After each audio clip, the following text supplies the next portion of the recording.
आता मुंबईतून एक धक्कादायक बातमी येते आहे। मुंबई लोकलमध्ये पुन्हा प्रवाशावर हल्ला झालाय।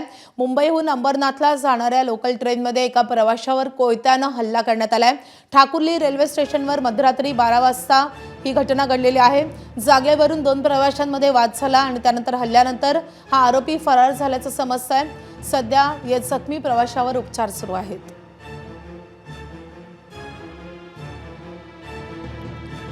तर काही दिवसांपूर्वीच मुंबईत लोकल प्रवाशावर चाकूने वार करत भोसकून त्याची हत्या झालेली होती आणि त्यानंतर तशाच घटनेची पुनरावृत्ती मुंबईहून अंबरनाथकडे जाणाऱ्या लोकलमध्ये झाल्याचं दिसतंय।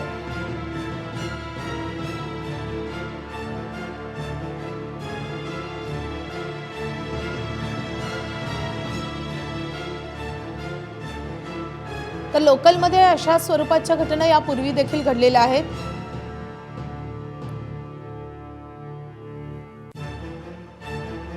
तर अलीकडेच अशा घटनेमध्ये एका प्रवाशाचा मृत्यू झाला होता। तर मालाड येथे देखील अशा स्वरूपाचा एक हल्ला झालेला होता। तो प्लॅटफॉर्मवर झालेला हल्ला होता आणि त्या हल्ल्यामध्ये एका प्राध्यापकाचा मृत्यू झाला होता। त्यामुळे गेल्या काही दिवसातील लोकलमधल्या हल्ल्याची ही मालिकाच आपण पाहतोय।